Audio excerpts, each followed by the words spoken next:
রাহুল গান্ধী কইছেন যে বাংলাদেশে উগ্রবাদের উত্থান হইতেছে, তাও আবার কইছে আমেরিকাত গিয়া। এটার জবাব দিচ্ছেন হাঙ্কেরে পররাষ্ট্র উপদেষ্টা। একটা যে ন্যারেটিভ যে শুধুমাত্র একটি দল ছাড়া বাকি সবাই উগ্রবাদী, এই ধরনের একটা ন্যারেটিভ প্রচার করার চেষ্টা হচ্ছে মিডিয়াতে। আমি মনে করি যে এটা থেকে ভারতের বের হয়ে আসা প্রয়োজন। আর দ্বিতীয় কথা হলো যে এখানে আমরা কোনো, অন্তত আমাদের যা তথ্য তার ভিত্তিতে দেখতে পাচ্ছি না যে এখানে বিরাট উগ্রবাদীরা কোনো কিছু করে ফেলছে। যে সরকারে যারা আছেন তাদের কারোই তো এই ধরনের কোনো এজেন্ডাও নেই, এরকম কোনো ব্যাকগ্রাউন্ডও নেই। কাজে তাদের আমার মনে হয় তাদের এই বক্তব্য থেকে বের হয়ে আসাই বিদেশের সম্পর্কের জন্য ভালো। তো আপনি কি রাহুলের উকিলি জেরার জবাব দিতেছেন? আপনি বলবেন বাংলাদেশের আভ্যন্তরীণ ইস্যু নিয়ে কথা বলা বন্ধ করেন। বুঝছাও, নিজের দেশে একটা বিকট ফ্যাসিস্টে ফেয়ার ভোটে হারাইতে পারতেছো না, আবার অন্যের দেশে নজর কেন? রাহুল, তোমার কয়টা কথা কই, মাথায় রেখো। তোমারে বিজেপি পাপ্পু ডাকে, মানে তুমি একটা বাচ্চা পোলা, রাজনীতি করার মতো লায়ক হয়ে ওঠো নাই। কথাটা মিছা বলে না। এই যে কথা কইলা, তো এই উগ্রবাদের উত্থান কি তোমার টিচার প্রফেসর ইউনুসের নেতৃত্বে হইতেছে? জানেন তো, রাহুল রিয়া প্রফেসর ইউনুসের উটি পাঠাইছিল ওর মা ওই মিরপুরে। ওর লগে তো ভালো সম্পর্ক প্রফেসর ইউনুস। ওনারে নিয়ে করোনার টাইমে একটা পডকাস্ট করেছিল। ওই এই সময়ে প্রফেসর ইউনুসের শাসন আমলে একটা বাংলাদেশের সাথে গ্রাউন্ড ব্রেকিং রিলেশন তৈরি করতে পারত। ওই ভারতের ভোটারদের দেখাইতে পারতো যে মোদির পলিসি বাংলাদেশের মানুষকে অ্যান্টি ইন্ডিয়ান বানাইছে। আমি রাহুল গান্ধী এই প্রতিবেশী দেশের সাথে সম্পর্ককে স্বাভাবিক করতেছি। কিন্তু তোমার মধ্যে তো হিন্দুত্ববাদের কুর করে নিয়ে আছে রাহুল, তাই বাংলাদেশে উগ্রবাদের গপ্প শুনাইতেছ। আমরা গেলে ভুলি নাই, তুমি আর তোমার মাও তোমার বোন হাসিরাকে চেকটা ধরে ফটো খিচেছিলা দিল্লিতে, যে ইনকে কিরা। হ্যাঁ, তো আমি যদি পররাষ্ট্র উপদেষ্টা হইতাম তাহলে কইতাম, রাহুল ঠাসি খেয়ে থাকো। আমরা কখনো কইছি যে তোমার ধ্বজভঙ্গ, তো বিয়া শাদী করো না কে? ধ্বজভঙ্গ ছাড়া তো কোনো কারণ নাই বিয়া শাদী না করার। এই জন্য আমার কখনো উপদেষ্টা বানাবে না। যাই হোক, ওটা নতুন কয়েকটা গুরুত্বপূর্ণ আলাপ করি, আসেন। প্রফেসর ইউনূসের সরকার ফাংশন করতে পারতেছে না। কেন পারতেছে না? স্লো অনেকে বলেন। কয়টা কারণ আছে, কারণগুলো একটা ব্যাখ্যা করি। আপনারা দেখবেন যে শুধু ফাংশন করতে পারতেছে না তাই না, প্রফেসর ইউনূসের সরকার কোথাও কোথাও আওয়ামী লীগকে পুনর্বাসন করিচ্ছে। আমি উদাহরণ দিয়ে দেখাই দেবো। হ্যাঁ, আমি এক্সাম্পল হিসেবে আসিফ নজরুলের কথা ধরি। আসিফ নজরুল ভাই আবার মাইন্ড করেন না। হ্যাঁ, উপায় নাই, আমরা তো বিরোধী দলের দায়িত্ব পালন করতেই হবে, তাই না? সবসময় জিন্দাবাদ দিয়ে গেলে তো চলবে না। প্রথম কারণটা ব্যাখ্যা করি যে কেন ফাংশন করতে পারতেছে না। রাষ্ট্র তো একটা ইনস্টিটিউট, তার একটা শক্তি থাকে, ইনস্টিটিউটের একটা শক্তি থাকে। এটা এক্সাম্পল দিই। এই যে আমার ইউটিউব চ্যানেল 26 লক্ষ সাবস্ক্রাইবার আছে, তাই না? তো সেটা আমি একটা ভিডিও চাইলে সেটা নোটিফিকেশন 26 লক্ষ লোকের কাছে যায়, দেখায় যে পিনাকির একটা ভিডিও চাইছে। তো ইউটিউব নিজেও মানুষকে একবারে আমার ভিডিও রিকমেন্ড করে, পরে বলে যে এটা দেখতে পারো, এটা দেখতে পারো। তো আমার জন্য আবার ইউটিউব একজন ম্যানেজার নিয়োগ করেছে, মানে আমার জন্য ডেডিকেটেড না, ও আরো অনেকের কাজ করে, কিন্তু আমার সাথেও কাজ করে সে। মানে ধরেন মাসে একবার দুইবার করে কথা বলে, মিটিং করে, কেমনে আরো সাবস্ক্রাইবার বাড়ানো যায়, ভিডিও ভিউয়ার বাড়ানো যায়, এটা কিন্তু ওরাই বলে, ইউটিউবই আমার কয়ে দেয়। মানে যাদের 10 লাখের উপর সাবস্ক্রাইবার থাকে তাদের বোধহয় প্রত্যেকের জন্যই করে। তো আবার ইউটিউব ক্রিয়েটার সাপোর্ট আছে, ওইখানে আপনি অনেক কপিরাইট ছাড়া আপনি মিউজিক পাবেন, অনেক ধরনের ট্রেনিং পাবেন, সেখানে অনেক রিসোর্স আছে। এইটা হইতেছে ইউটিউবের ইনস্টিটিউশনাল সাপোর্ট। তো সেই রকম রাষ্ট্রের একটা ইনস্টিটিউশনাল সাপোর্ট থাকে। তো আমার চ্যানেল যদি আমি কাউকে দিয়ে দিই, সে যদি আমার চ্যানেলে ভিডিও বানা আপ করতে থাকে, তাহলে দেখবে মানুষ, দেখবে প্রথম, পরে আর দেখবে না। ইউটিউবের ইনস্টিটিউশনাল সাপোর্টের উপরে আমার চ্যানেলে আমি পিনাকি ভট্টাচার্য আছি। আমার চ্যানেলের শক্তি ইউটিউবের institutional support plus Pinaki Bhattacharya একসাথে। রাষ্ট্রও এরকম, রাষ্ট্রের একটা ইনস্টিটিউশনাল সাপোর্ট থাকে, তার সাথে আপনার রাজনৈতিক শক্তি যুক্ত হয়, তাইলে রাষ্ট্রের শক্তি প্রবল হয়। হাসিনা ফেলিয়ার কেন হয়েছে জানেন? সে রাষ্ট্রটার দল বানায় ফেলছিল, তাই সে তার দলের যে রাজনৈতিক সাপোর্ট সেটা পায় নাই। গুন্ডা পাইছে, স্তাবক পাইছে, কিন্তু রাজনৈতিক দল পায় নাই। সেই জন্য সে কোনো পলিটিক্সকে ফাইট করতে পারে নাই। প্রফেসর ইউনূসের সরকারও তাই। এটা তো তত্ত্বাবধায়ক সরকার না আগের মতো যে রাজনৈতিক দলগুলো ঐক্যমত হয়ে তাদের ইলেকশন করার জন্য ক্ষমতায় রেখেছে এবং তারে কোনো ডিস্টার্ব দেবে না, তা তো না। এই সরকারে কয়জন উপদেষ্টা আছে যারা রাষ্ট্রের শক্তির উপরে নিজের ক্ষমতাকে যুক্ত কইরা রাষ্ট্রের শক্তি বাড়াইতে পারে? খুব বেশি নাই, আমি নাম কইলাম না, যাই হোক, মন খারাপ করবে আবার অন্যরা। আমি এসব একজনের উদাহরণ দিই, প্রফেসর ইউনূস। উনার রাষ্ট্রের শক্তির উপরে ওনার নিজের ক্ষমতা আছে, ব্যাপক ক্ষমতা আছে, উনি রাষ্ট্রের শক্তিরে বাড়াই দিতে পারেন প্রফেসর ইউনূস। আমি এক্সাম্পল দিই, ধরেন প্রফেসর ইউনূস আরব আমিরাতের কিং এর সাথে আলাপ করছেন না, আমাদের প্রবাসী ভাইদের মুক্ত করছেন না, এটা হাসিনা পারতো না, এটা অন্য কেউ পারতো না, এটা প্রফেসর ইউনূসের কারিশমা। এমন একটা কাজ করছে ওই আরব আমিরাত, যে কাজ কখনো তারা করে না। উনার উপদেশটা এরকম কারিশমেটিক হইলে রাষ্ট্র আরো বেটার ফাংশন করতো। আর এটা হইতেছে যারা কাজ করতেছে তাদের ম্যানেজারিয়াল ক্যাপাসিটি। এদের কেউ ম্যানেজার ছিল না, কোনো বিগ ইনস্টিটিউটে কাজ করেনি এরা কোনোদিন, এদের কোনোদিন কোনো বিজনেস ট্রেনিংও নাই, ম্যানেজারিয়াল ট্রেনিংও নাই, কাজের পদ্ধতি জানে না, বিগ অর্গানাইজেশন চালানোর অভিজ্ঞতা না থাকার কারণে এই ঘটনাগুলো ঘটছে, চালানো অথবা কাজ না করার অভিজ্ঞতার কারণে। আপনি দেখেন কারোই নাই। কিন্তু আমি আসিফ নজরুল এক্সাম্পল দিয়ে বুঝাই। আসিফ নজরুল মাহবুব মোর্শেদের বাসার চিফ বানিয়েছে। আমি মাহবুব মোর্শেদকে পছন্দ করি, কিন্তু ভালো ছেলে, ভালো লেখালেখি করে এবং তার চিন্তা ভাবনা পরিষ্কার, সব ঠিক আছে। কিন্তু আমি তার ক্যাপাসিটি বাসসের চিফ হিসেবে মূল্যায়ন করতে পারবো না, আমি তো সাংবাদিক না, তাই না? কিন্তু আমার সিলেকশনের সময় নিশ্চিত হইতে হবে যে আমার সিলেকশন রাইট। আমি যখন একটা পজিশনে থাকবো, ক্ষমতার পজিশনে থাকবো, আমার সিলেকশন হইতে হবে আনবায়াসড, আমি বায়াসড হইতে পারবো না। আবার দেখেন মাহবুব মোর্শেদ নিজেই কইতেছে যে আসিফ নজরুলের সিলেকশনগুলো ভালো হইতেছে। মাহবুব মোর্শেদ বুঝতেই পারে নাই যে এটা সে নিজে বলতে পারে না, যেহেতু সে আসিফ নজরুলের একজন সিলেকশন। এটা অন্যরা বলবে। এই সিলেকশন নিয়ে অনেক সমালোচনা হয়েছে মাহবুব মোর্শেদের। আবার মোহাম্মদ আজমের সিলেকশন সবাই পছন্দ করছে। যাই হোক, এতে আসিফ নজরুল আনন্দিত হওয়ার কিছু নেই। আবার কইছে যে বাংলা একাডেমি যেভাবে পছন্দ হয়েছে সেভাবে শিল্পকলা একাডেমিও পছন্দ হবে। হ্যাঁ, ওই আনন্দিত হওয়ার কিছু নাই। আসিফ ভাই নষ্ট ঘড়িও দিনে 2 বার ঠিক সময় দেয়। আপনার নষ্ট ঘড়ি, আপনার ম্যানেজারিয়াল স্কিল একদম 0, 0, সেজন্য আপনি দিনে 2 বার সময় দেন, আপনার ব্যাটারি গেছে। তো যাই হোক, আমি হইলে বাসের সিলেকশন কেমনে করতাম তার একটা মডেল দিই। হ্যাঁ, ইনফ্যাক্ট আমার এই ধরনের কাজ করতে হয় আমার প্রফেশনে, পেশা। আমি এখানে মানে প্যারিসে আমার কোম্পানিতে আমি গ্লোবাল মেডিকেল রিলেশনে কাজ করি। গ্লোবাল মানে কিন্তু সারা দুনিয়া, যেখানে আমাদের কাজ আছে, মানে আমার কোম্পানির কাজ আছে। আমি অফিসের কাজে খুব কমই ট্রাভেল করি, আপনারা জানেন। ট্রাভেল করলে আমি তো বলে দিই আমি কই গেছি না গেছি। আমাকে রিকমেন্ড করতে হয়, ধরা যাক যে হংকং, কোন এক্সপার্ট দিয়ে আমি অ্যাডভাইজারি বোর্ড করব। অ্যাডভাইজারি বোর্ড মানে যারা পরামর্শ দেয় কোম্পানিকে, ফর্মাল ওয়েতে পরামর্শ দেয়, বিস্তারিত আর গেলাম না। বা ধরুন আফ্রিকার কোন দেশে কোন ডার্মাটোলজিস্ট চামড়ার উপরে ক্লাইমেট চেঞ্জ মানে পরিবেশের পরিবর্তনের ইফেক্ট নিয়ে এক্সপার্ট। কঠিন জটিল বিষয়, কিন্তু আমি হংকংয়ে যাইও না, আফ্রিকায় যাইও না। কিন্তু আমি যেটা রিকমেন্ড করি, যেটা আমার করতে হয় দেশগুলোকে, তার 99% কেসে পারফেক্ট হয়। আমার টুলস আছে, আমি সারা দুনিয়ার ডাক্তার কি করে, কই থাকে, কোথায় চাকরি করে, কোন কনফারেন্সে যাইতেছে, কি পাবলিশ করিচ্ছে, কার সাথে কোলাবোরেশন করিচ্ছে, কার সাথে সে রিসার্চ করিচ্ছে, তার রিসার্চের ফোকাস কি, এমনকি কার কাছ থেকে কত টাকা পয়সা নিয়ে যেতে, এটা এক ক্লিকে বের করে ফেলি। টুলস আছে, যাক সেটা অন্য আলাপ। বাসসের সিলেকশনে আসি। আমি যদি আসিফ নজরুল হইলাম নি, তাহলে আমি সাংবাদিক যারা আছে না ফ্যাসিবাদের বিরোধী, তাদের সাথে কথা কইয়া কয়েকটা রিকমেন্ডেশন নিতাম। কইতাম যে আমার একটা বাসসের সিপ লাগবে, কন্ত কারে করা যায়, 2-3টা নাম বলেন তো। তারপরে জিজ্ঞেস করতাম এর নাম কেন কইলেন, তার যুক্তিগুলো শুনতাম, লিখে রাখতাম, সবগুলা লিখতাম, শুনতাম, লিখতাম।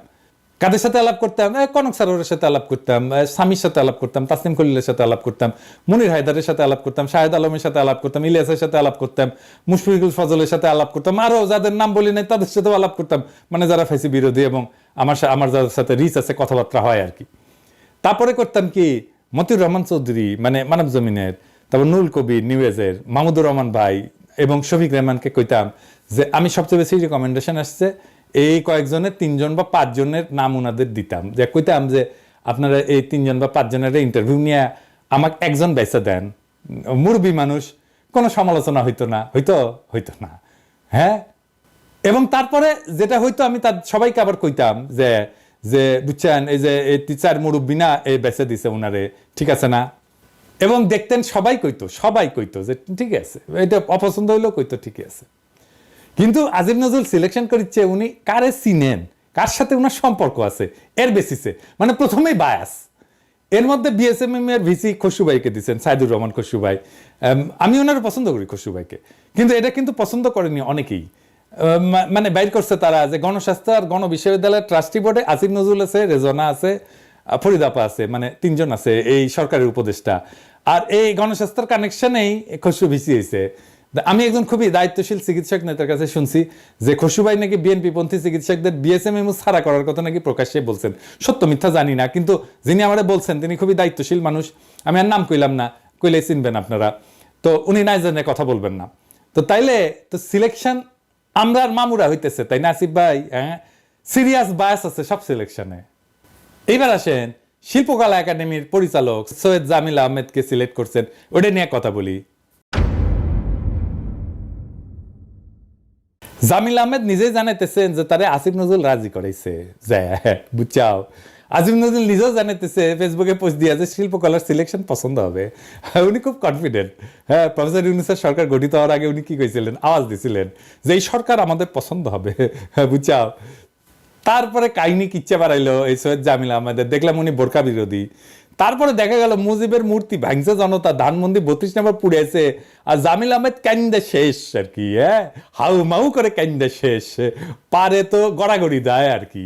আমি এনে গুগল করে দেখলাম উইকিপিডিয়ায় যে মালতে কে। আসেন আমরা একসাথে পড়ি গুগল থেকে, উইকিপিডিয়া থেকে। ওই লিখিচ্ছে উইকিপিডিয়ায় 1975 সালে তিনি Indian council for cultural relation থেকে একটা বৃত্তি লাভ করছে। ঢাকা বিশ্ববিদ্যালয়ের ইংরেজি সাহিত্যের অনার্স পড়া বাদ দিয়া দিল্লির ন্যাশনাল স্কুল অফ ড্রামাতে যোগদান করেছে। তারপর 1975 থেকে 78 পর্যন্ত 3 বছর উনি পড়াশোনা করেছে। তারপর ইব্রাহিম আলকাজি এবং বিবি কারান্তের অধীনে আরো 1 বছর শিক্ষানবিশ ফেলো হিসেবে কাজ করেছে 4 বছর। আলকাজি তাকে ওয়েস্টার্ন থিয়েটারের ব্যাপারে এবং কারান তাকে দক্ষিণ এশিয়ার ঐতিহ্যবাহী থিয়েটারের ব্যাপারে সম্যক জ্ঞান নাকি দান করেছে, বুঝছাও। ইন্ডিয়া ট্রেন্ড, হ্যাঁ 4 বছর ছিল ওটি। হ্যাঁ, মানে হাসিনার পোলা মাইয়া যেরকম ইন্ডিয়াত পড়াশোনা করেছে উনকে আর কি। মানে একটা জিনিস মাথায় রাখবেন যে কে কোটি পড়িচ্ছে তার উপরে তার মাইন্ডসেট তৈরি হয়, বুঝছাও। আমার মাইন্ডসেট হচ্ছে বগুড়ার মাইন্ডসেট, রাজশাহীর মাইন্ডসেট আর প্যারিসের মাইন্ডসেট, কারণ এই জায়গাগুলোতে আমি পড়েছি, বুঝছাও। তো মানে বুঝেছেন তো, এই যে ইসলামোফোবিয়া এটা ইন্ডিয়া থেকে শিখিছে, পুরাই ইন্ডিয়ান মাল, পুরাই আওয়ামী লীগ। আর তারে আসিফ নজরুল পুনর্বাসন করেছে। আসিফ নজরুল শুধু পিছে মুজিবের ছবি লাগায় কাম করছে না, বুকের মধ্যে আওয়ামী চেতনা নিয়ে কাম করছে। উনি লাইভ করে কইছেন যে উনি কাম করে কুল পাইতেছেন না, করতেছেন তা কাম। আসিফ ভাই, আমি আর ইন্ডিয়ান হেজিমনির বিরুদ্ধে আমাদের কাউন্টার ন্যারেটিভ তৈরি করা লাগবে। আমাদের 3টা রাষ্ট্রীয় প্রতিষ্ঠানের পুনর্দখল করা লাগবে, বাংলা একাডেমি, শিল্পকলা একাডেমি আর ইসলামিক ফাউন্ডেশন। আপনি অবলীলায় শিল্পকলা একাডেমিতে পাড়া আওয়ামী লীগ আর ইন্ডিয়ান ট্রেন্ড মানুষ বসায় দিলেন আর কাম করিচ্ছেন। হ্যাঁ, এতগুলা মানুষের রক্তের উপর দিয়া ক্ষমতা যাইয়া এই কাম করলেন আপনি। উপদেষ্টাগিরি ছাড়লে তো আপনি রাস্তায় হেঁটে পারবেন না আসিফ ভাই। হ্যাঁ, কি অবস্থা হবে আপনি টের পাচ্ছেন না। 7 দিন টাইম দিলাম আপনারে, ওটা হটাবেন, নাইলে টের পাইবেন হাউ মেনি প্যাডিতে হাউ মেনি রাইস। আসিফ ভাই, আপনি গেলে আমার চিন নাই। হ্যাঁ, আমি গেলে যখন ধরুম না কাচ্ছপের কামড় দিয়া ধরুম। হ্যাঁ, পরে আর সরি করার টাইম পাবেন না, সেজন্য 7 দিন সময় দিয়ে দিলাম। আর আমি আমার এপিসোডের শেষে একজন শহীদের গল্প বলি, আজকে একটা গল্প বলবো। আসিফ ভাই, আপনিও শুনেন, কাদের রক্তের উপর দিয়ে আইসা সেই রক্তের সাথে বেইমানি করিচ্ছেন সেটা শুনে নেন। একটা একতলার বন্ধ ঘর, সামনে লেখা মর্চুয়ারি। তার পাশেই আর একটা বিচ্ছিন্ন একতলা ছোট ঘরের সামনে মানুষ ঠেলাঠেলি করছে। মর্চুয়ারির অফিস, 3-4 জন আনসার সদস্য ভিড় সামলাচ্ছে। কোনো রকম ভেতরে উকি দিয়ে দেখি একটা সরু টেবিল সামনে নিয়ে একটা বেঞ্চে 2-3 জন কর্মচারী বসে আছেন। তাদেরকে আপাদমস্তক ঘিরে রেখেছে জনাবিশেক মানুষ। সবাই টেবিলের উপরে ঝুঁকে আছে, ঝুঁকেই আছে, সরে গিয়ে কাউকে জায়গা দিচ্ছে না। বোঝাই যাচ্ছে এখানে শৃঙ্খলা বলে কিছু নেই। কিন্তু বিশৃঙ্খল অবস্থায় যেরকম হট্টগোল হবার কথা, তার বদলে একটা অস্বস্তিকর নীরব ধীরতা। 20 জুলাই সকালবেলা, তখন 11:30টার মতো বাজে। ঢাকা মেডিকেল কলেজ হাসপাতালের মর্চুয়ারির এই অফিসে আমরা প্রিয়র খোঁজে এসেছি। প্রিয় আমার স্ত্রীর ভাগ্নে, আমার স্ত্রীর ফুফাতো বোন কলিয়াপুর ছেলে। 28-29 বছর বয়স, একটা অনলাইন নিউজ পোর্টালে সাংবাদিকতা করত। ছিপছিপে গরম, মুখে সবসময় একটা লাজুক হাসি ধরে রাখত। ছাত্রত্ব ঘুচেছে বেশি দিন হয়নি। ছাত্র আন্দোলনেও সে জড়িয়ে পড়েছিল। আগের দিন রাত 10টার দিক থেকে বিচ্ছিন্ন খবর আসতে লাগলো, সম্ভবত গুলি লেগেছে প্রিয়র। তাহির জামান প্রিয়, একজন ভিডিও সাংবাদিক। কিছুক্ষণ পর জানা গেল প্রিয় আর নেই। গুলিবিদ্ধ মৃতদেহটা পুলিশ নিয়ে গেছে। খবর পেলাম ধানমন্ডির ল্যাবএইডের সামনে ঘটেছে এই ঘটনা। কেউ কেউ বলল সেন্ট্রাল, ল্যাবএইড আর পপুলার হাসপাতালে খোঁজ নিতে। পুলিশ নাকি লাশ আগে কাছের হাসপাতালগুলোতে নিয়ে যাচ্ছে। 19 তারিখ রাত 12টা থেকে কারফিউ শুরু। দুদিন ধরে বন্ধ আছে ইন্টারনেট। হাসপাতালগুলো থেকে কোনো খবর পাওয়া গেল না। পুলিশের চেনা লোক ধরে জানতে চাইলাম ধানমন্ডি বা কলাবাগান থানায় এই নামে কোনো লাশ এসেছে কিনা। তারা জানালো আসেনি। সকালবেলায় মোটামুটি নিশ্চিত খবর পেলাম ঢাকা মেডিকেল কলেজ মর্গে আছে প্রিয়। 11টা থেকে 2 ঘন্টার জন্য কারফিউ তোলা হবে। আমার শ্বশুর আর আমি একটা অ্যাম্বুলেন্স নিয়ে ছুটলাম। পথে তুলে নিলাম মিতুলাপাকে, প্রিয়র মা, কলিয়াপুর বন্ধু। গিয়ে দেখলাম শ্রেষ্ঠ আগেই পৌঁছেছে সেখানে। শ্রেষ্ঠ আমাদের আরেক ভাগ্নে, প্রিয়র খালাতো ভাই। প্রিয়র এক চাচি আগে থেকেই ছিলেন সেখানে। রেজিস্টারে নাম পাওয়া গেল না প্রিয়র। আমি কিভাবে বললাম একটু অজ্ঞাতনামার লিস্টটা দেখলে হতো না? সেই লিস্ট এনেও দেখা গেল সেখানেও প্রায় 10টার মতো লাশের বর্ণনা, শুধু একটা ক্রমিক নাম্বার দেওয়া আছে। নাম্বারের একটা কাউন্টার লেভেল লাশের গায়ে সাঁটানো। বয়স, সময় ইত্যাদি মিলিয়ে 2টো লাশের শর্টলিস্ট করে লাশ শনাক্ত করতে গেল শ্রেষ্ঠ। প্রায় 40 মিনিট পরে ফিরে এসে বলল পেয়েছে প্রিয়কে। আমার শ্বশুর ব্যস্ত হয়ে পড়লেন তাড়াতাড়ি ফর্মালিটি শেষ করার জন্য। শ্রেষ্ঠ আমাকে আস্তে করে বলল অবস্থা বেশি ভালো না খালু। একটা ঘুপচি বদ্ধ ঘরে 20-25টা লাশ মেঝেতে ফেলে রেখেছে। একটা ফ্যান পর্যন্ত নেই। লাশগুলোর উপরে চাদর নেই, এলোমেলো পড়ে আছে। একজনের পা উঠে আছে আর একজনের গায়ে। আর রক্ত, চাপ চাপ চুইয়ে পড়া রক্ত। আমি বললাম সেই সন্ধ্যার সময় গুলি লেগেছে, এখনো তাজা রক্ত দেখলে? শ্রেষ্ঠ বলল কি করে বলি, এত রক্ত কোনটা কার বোঝার উপায় নেই। প্রিয়র বন্ধুরা এসে পড়ল এর মধ্যেই। 2-1জনকে পেলাম যারা ঘটনার সময় ছিল ওর সাথে। আগে মিছিলে গিয়েছিল ওরা সবাই, ফিরছিল। সেন্ট্রাল রোডে ওদের আরেক বন্ধু মেধার বাসা। মেধাকে বাসায় পৌঁছে দিতে ওরা 4-5 জন হেঁটে আসছিল। সায়েন্স ল্যাব থেকে গ্রিন রোডে ঢুকে সেন্ট্রাল রোডের মাথায় আসতেই গুলির শব্দ কানে আসে। ওরা দৌড়ে সেন্ট্রাল রোডের ভেতরে ঢুকে যায়। প্রিয় ছিল সবার পেছনে। হঠাৎ ওরা পেছন তাকিয়ে দেখে প্রিয় পড়ে গেছে। তখনও মুহুর্মুহু গুলির আওয়াজ আসছে। ল্যাবএইডের আরেকটু পেছন থেকে কোনাকুনি গুলি করছে পুলিশ। গুলি থামলে ওরা সামনে এসে দেখে প্রিয়কে নিয়ে গেছে পুলিশ। মাথার পেছনে নিচের দিকের বাঁ সাইডে লেগেছে গুলি। সেন্ট্রাল রোডে ঢোকার মুখে রাস্তার পিছে রক্ত লেগে আছে। প্রিয়র লাশটা পুলিশ মর্গে ফেলে রেখে দিয়ে চলে গেছে। অজ্ঞাত পরিচয়ে একটা ডেথ সার্টিফিকেট করা হয়েছে। তাতে শুধু লেখা আছে গানশট ইনজুরি।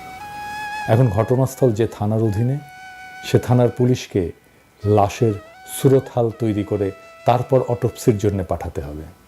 এদিকে থানা নিয়ে প্রচণ্ড কনফিউশন তৈরি হয়েছে। কলাবাগান, ধানমন্ডি আর নিউ মার্কেট, এই 3 থানার যে কোনো একটা হতে পারে সংশ্লিষ্ট থানা। আমি ভাবলাম যেহেতু ধানমন্ডি আর কলাবাগান থেকে কাল রাতে কোনো খবর পাইনি, নিউ মার্কেট থানায় যোগাযোগ করা যাক। ততক্ষণে আবার কারফিউ শুরু হয়ে গেছে। প্রিয়র বন্ধুরা অ্যাম্বুলেন্স নিয়ে ছুটল নিউ মার্কেট থানায়। এদিকে মর্চুয়ারিতে তখনও বুলেটবিদ্ধ লাশ আসছে। খোলা আকাশের নিচে লাশের স্ট্রেচার রেখে রেজিস্ট্রি ফর্ম পূরণ করছে মানুষ। বেশিরভাগ লাশের বয়সই 20 থেকে 35-এর মধ্যে। শার্টগুলো খুলে নিয়েছে আগেই, বোধহয় ডেথ সার্টিফিকেট তৈরি করার জন্য পরীক্ষার সময়। বেশিরভাগের পরনে প্যান্ট, একজনের পরনে দেখলাম লুঙ্গি। একটা কম বয়সী ছেলের লাশের দিকে তাকিয়ে হঠাৎ আমার নিঃশ্বাস বন্ধ হয়ে গেল। ফারদিন, আমার স্কুল ফ্রেন্ড। স্কুল মাঠের শেষ প্রান্তের পুরনো পরিত্যক্ত বিল্ডিংটায় আমরা রহস্য খুঁজে বেড়াতাম একসাথে। একটু পরে সম্বিত ফিরে পেলাম। এত বছর পরে ফারদিন নিশ্চয়ই আর দেখতেই কিশোরের মতো নেই। আর এই ছেলেটা ফারদিনের তুলনায় কিছুটা বেটে আর কৃষকায়। এতক্ষণ লক্ষ্য করিনি। আমার পেছনে দাঁড়ানো একজন মহিলা হঠাৎ বলে উঠল, এরা কি পায়েও গুলি করতে পারে না? সবাইকে বুকে আর পেটে গুলি করছে। কথাটা শুনে আশপাশ থেকে অনেকে তার মুখের দিকে তাকালো, কেউ জবাব দিল না। আমি ভাবলাম বলি, আর মাথায়ও, আর বললাম না শেষ পর্যন্ত। এসআই এসে লাশ দেখে আবার স্পট পরিদর্শনে গেল। নিশ্চিত হতে হবে এই লাশ তার থানার এখতিয়ারভুক্ত কিনা। শেষে নিশ্চয়তা পাওয়ার পর সুরতহাল তৈরি করে অটোপসির জন্য পাঠাতে পাঠাতে প্রায় 6টা বেজে গেল। লাশ কাটা ঘরের সামনে তখন স্ট্রেচারের ঘাটতি। লাশগুলো চাদর ধরে এনে অবিন্যস্ত ফেলে রেখেছে মেঝেতে। মেঝেতে আর দেয়ালে রক্তের ঘষ্টানো দাগ। বাইরে থেকে রক্ত, মাংস, ফিনাইলের ঝাঁঝালো গন্ধের ধাক্কায় আমি ছিটকে এসে বাইরে আম গাছতলায় দাঁড়ালাম। কে যেন বলল, এখানে কফিন পাওয়া যাচ্ছে, একটা এখনই কিনে রাখুন, পরে নাও পেতে পারেন। নারায়ণগঞ্জের আসগর আলী সাহেব একটা কফিনের দরদাম করছেন। আমাকে বললেন তার শালা পেটে গুলি লেগে মারা গেছে। নারায়ণগঞ্জে একটা মুরগির দোকান চালাতো। গন্ডগোল শুরু হলে ক্যাশে তালা মেরে দোকানের শাটার লাগানোর সময় বাতাসে শীষ দেওয়া গুলি তার পেট ভেদ করে ঢুকে বুকের ডান সাইড দিয়ে বেরিয়ে গেছে। একটা 16-17 বছর বয়সী কিশোরী মেয়ে ফর্ম হাতে ঘুরে বেড়াচ্ছে।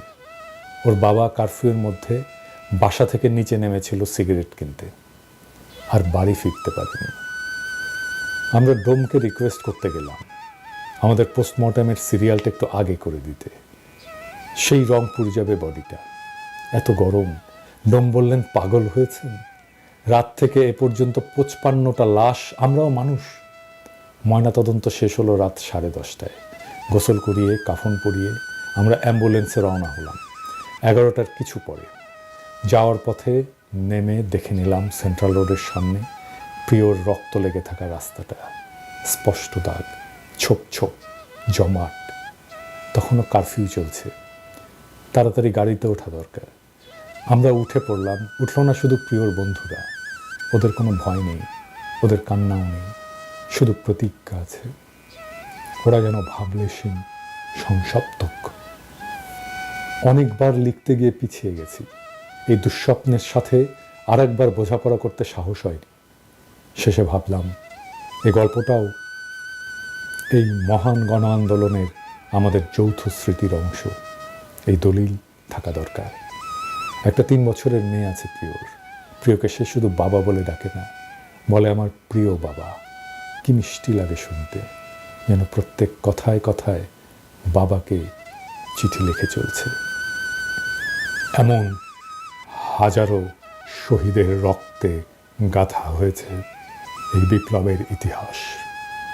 এই বিপ্লবের ইতিহাসের সাথে যারা বেইমানি করবে, শহীদের রক্তের সাথে যারা বেইমানি করবে, তাদের ক্ষমা নাই। ইনকিলাব জিন্দাবাদ।